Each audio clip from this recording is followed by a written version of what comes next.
Shai Gilgeous-Alexander and the Clippers.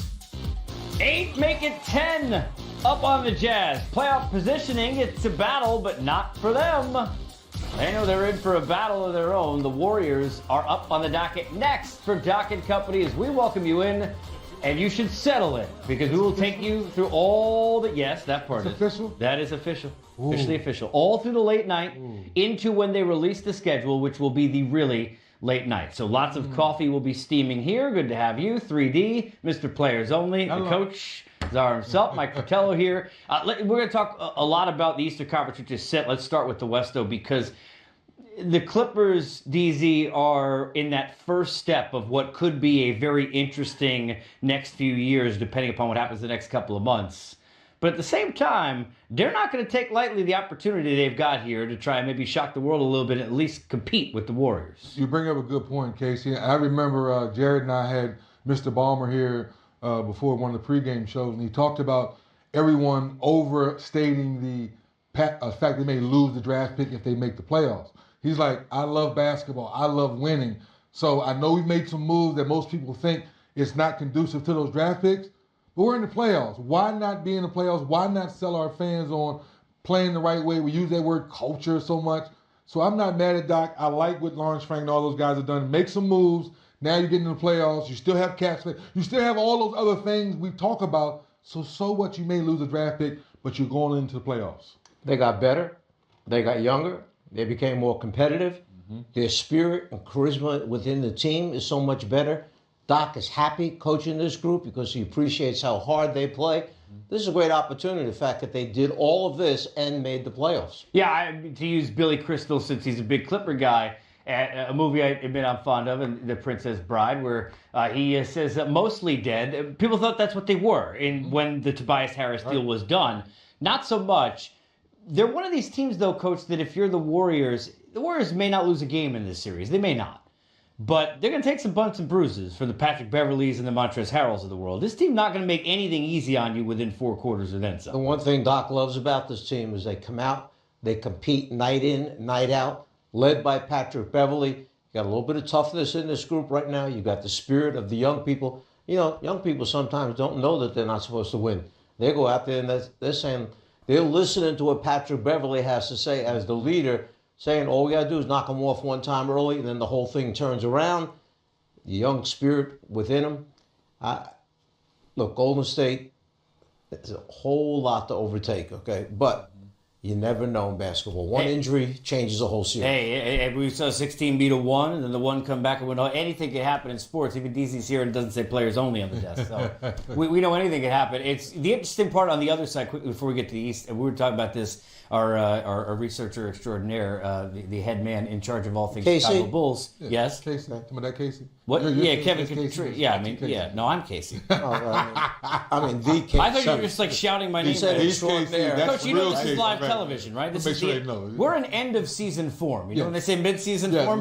This is what we can't wait, baby. this The is what- playoffs are finally here. This is what Yes. end of season form looks like. But on the other side for Utah, they don't care necessarily what happens here. They need Portland to lose tonight so that they can play Portland. And you hate saying that, but the terrible injury that happened, DZ, with Nurkic. Oh, man. And where the Trailblazers are. And you've got Houston looming, where if Portland were to win this game, they get a 3, and Houston is playing Utah. That's a whole new ball of wax. So if you're sitting there and you're Utah, I think Portland, a nice matchup probably for them, right? Right? Yes. Well, to your point, with Nurkic going down, it makes things totally different from a physicality standpoint because Nurkic had really turned that corner because we had been questioning Portland the last couple of years. Who's going to be that third cog that you can say if the jump shot's not going well with CJ and Dame, you can throw the ball to him. And he was doing a great job of that this year. Now the injury. Now bringing in Hood, you bring in Enes Kanter. Can those guys collectively bring the numbers? Obviously, not going to be the same way, Coach, but can both of those guys bring what they bring to the table and be a committee of guys that say we can do what the numbers say with Nurkic with the lost? You always have to be careful of, asking for something. Sure. Because it can backfire on you. However, having said all that, look, would you rather play a team that's missing a center of his magnitude? Or James Harden. Or Remember this. This is your brain. This is your brain on drugs. Any questions? Are you going to ask us and answer all our questions tonight? Yeah. We know what we're doing. I just, as long as you just keep, you're just randomly in the middle, Casey. Yes, I'm still here. Let's look at the East and where we sit there, because we do know how those matchups are going to be, and we'll get into these a lot during the course of the evening and talk about all the different matchups. But I want to start with one, and Coach, I'll start with you, that is fascinating to me. And you've spent a lot of time watching this team build the last few years. And even though he's not going to win Coach of the Year this year, I think you could make a case the last 2 or 3 years Kenny Atkins has done a good job as anybody in this sport. With the culture that Coach he has put together, you've got a team that all works in the same direction against a team we've questioned if they're in the same direction. Quite a matchup, Brooklyn and Philly in that 3-6. It is interesting to watch what they've done. Right? Thinking about the fact they had no draft picks for 3 straight years. That were their own picks.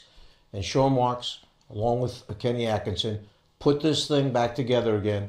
They took some gambles along the way. D'Angelo Russell, coming out of the Lakers, was not the D'Angelo Russell that he is today.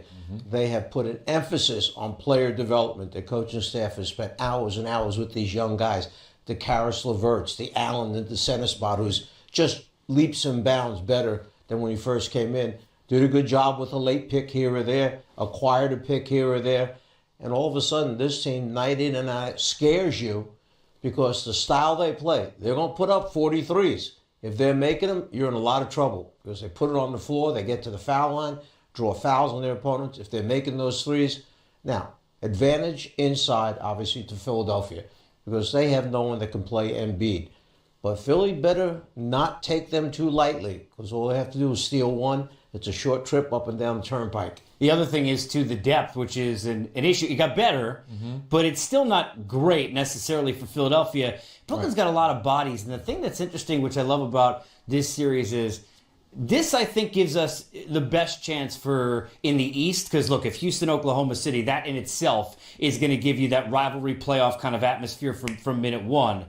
I think this could be very interesting very quickly. When you think about the way, guys, that the toughness of Brooklyn presents itself, even the veterans, when you think of the Dudleys and the Carrolls and others they have, and then you go look at Jimmy Butler, you've got Embiid, there's going to be some talking. This could be a very interesting series between Brooklyn and Philadelphia in terms of the toughness. To Coach's point, if Embiid is not 100%, now you're going into this series saying, now this is one guy we know, if they don't play through him, now we don't weaken the weak side of our defense. Because to your point, Coach, if you play through Embiid, Jared Allen should be in foul trouble. Now you're double team every possession. Now it's swing. Now you have those guys like J.J. Redick making wide open jump shots on the weak side of the floor.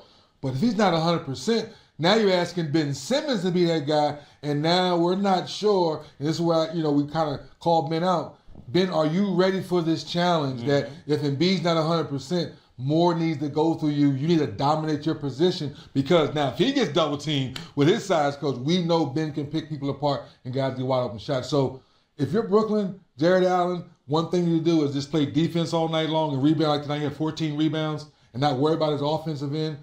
I just like Brooklyn's dogfight going into this series and making things very interesting. That it's not going to be easy, Coach. And now, last but not least, do what you do. Joe Harris, you shoot threes. Shoot. And they got big shot makers. Man, you see a couple threes go down, now the crowd's going crazy and people yelling, Brooklyn. Come on, Coach, things get interesting. Hey, Case, the thing you mentioned about lack of depth on Philadelphia. Yeah. If you check over the course of the season, look where Brooklyn's bench is. Almost every night, they outscore their opponents because they come off that bench. Kenny uses bodies, and they feel like they're starters, just like the other guys. And they all got fouls in them, right? So, and that's the thing is like, you think about the driving to the basket, create your own shot, the things LeVert, they've got big shot making. That series will be one to watch. I want to touch, and we'll hit all of them on the Boston series for a second because, first of all, Nate's done, I feel like this is a broken record, but there's so many great coaching jobs. Yeah. You must admire, Coach, some of the work that we've seen. Total terrible situation with Victor Oladipo and what happened. Indiana hung in. I mean, really, as tough as they could. I don't think anybody expects them to beat Boston, but we never really know which Boston is showing up either. Is this as open shut a case as some people might think looking at this series? Well, what Boston is very fortunate about is the fact that it's not flipped around right there And Playing Boston, in Indiana, right? Yeah, exactly. Where Indy had that advantage opening up in their own building because that team, if they keep it close with their defense, if they execute, and you catch Boston on one of those nights, as you mentioned, which Boston is going to show up. Boston should win this series without question. But that's what the playoffs are about, finding out. I want to ask you, Coach, again, players standpoint. We always talk about, like, what do the last 20 games mean and when the switch turns on. Now we can't hear Kyrie or anybody tell us, DZ, that it's the Raiders. Now you're in the playoffs, right? They're going to probably beat Indiana. This is probably going to happen. But their aspirations are to be in the finals. Right. What do they need to learn about each other as a team in that first round matchup before they get to the big boys in the following rounds? It's gonna sound real simple. Yeah. But it's trust. How important, though, is that? It's really simple as it's trust, because last year those young guys going as far as they did, they proved to Gordon and Kyrie, hey, we can do it. But we only can go but so far. We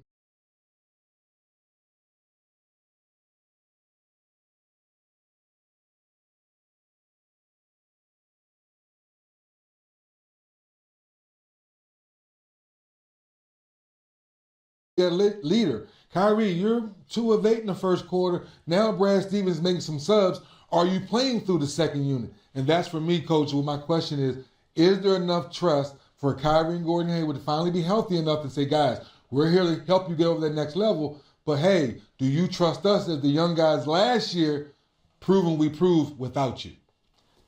You know, a tough game out of Indiana might be the best thing that can happen to Boston. Because as we look down the stretch, what things have we seen? Well, one, we've seen Tatum start to get back to being what Tatum was about last year. Right. 2, we've seen Hayward playing his best basketball since the All-Star break. They know who the end of the game guy is. It's Kyrie Irving. Horford has been Mr. Steady the entire time with this team. So now, if they get back together, understanding that, and we got some pretty good people coming off the bench to give us support. Rozier, the way he played last year in the playoffs was sensational. Gordon on top of his game right now. We're a pretty good team. But maybe a competitive game from Indiana shakes them and drives them back to being that cohesive unit that they need to be. The Smart injury is something I want to bring up. That's where I was going next. In watching the Celtics he's the barometer of almost bringing them back to like solid ground. We say like take it back to basics. In the middle of games where they seem to be going off the wrong end, he will dive for a ball, make a play he's not supposed to, draw a charge, and almost kind of help things snap. He's that guy. Al does it in a quieter way, Smart more in a vociferous manner. How much is that missed? Even in the first round against Indiana? It's going to be missed tremendously because Brad Stevens has said on many occasions that, Marcus Smart is one of his favorite players, that he goes against in today's basketball analytics. Right. His 3-point shooting numbers are down, but he makes that timely 3. And keep shooting them. Right, keep shooting them. But most coaches would take a guy out of the game that's 2 of 7 throughout the game, but Brad says, no, I'm riding him because he makes that one that goes, we need that. You said it earlier. Things are going awry defensively. He gets that steal. He gets that loose ball to start the break, to start the fast break. They get an easy layup or easy 3 to start their run. That's what's going to be missed here in the first round. Terry Rozier becomes more important probably then because of that. Interesting to see how they work. How much is he on the floor with Kyrie? Do we see more of Brown? What do you do without Smart? Because that is a guy, obviously, that Coach Stevens relies on. Yes, this is Marcus Smart the Patrick Beverly of the Boston Celtics? I think so. Yeah, I'm mad at that. I'm trying to say his players. I think so. I'm with you, Coach. What he gives to that team. Yes. I'm with you. And you could say, I mean, look, it's during the years of the Warriors, Draymond. I mean, I'm the different players, but that guy who is going to always have the toughest, can get in somebody on the team's face, and because he plays at a certain level, Smart at a 10 almost all the time, there's a respect for that where, okay, I got to raise my level of effort to where he is. On the Indiana side, it's difficult when you lose a star. Last year in the playoffs, Coach, Victor Oladipo, that was to me, forget about shining during the season, when it was like, wow, okay, he really has arrived. That's going to be interesting to see. If they play tight games, which they do often, they're probably going to be in it. How do they handle those moments offensively for Nate and his group in that fourth quarter without that? I think part of it, look, we know they start with defense first. You got the leading shot blocker in the NBA, and backed up by Sabonis, who at times started during the year, or he's coming in, which gives him a heck of a 1-2 punch at that 4-5 position. But I think one of the keys for them is going to be Bogdanovich. Yeah. when that guy is making shots for them, they kind of roll as a team, and it's more offense. And for his sake, because I really like him, I coached against him over in Europe and the Euro Championships and stuff, and doing the Nets games. He was with Brooklyn for a while. He's a great kid. He loves to play basketball, and he can really shoot the basketball. Sometimes he loses his confidence, but when he plays at that high level and the basket looks big to him, he's a huge plus for Indiana. Huge plus. Basket looks big. These are all the things for a guy who could win the MVP, if he's the first or second for Giannis. We didn't mention Detroit basketball only because we were mandated after 3 hours straight of it to not do it so much. We'll talk about the Bucks and their matchup. Don't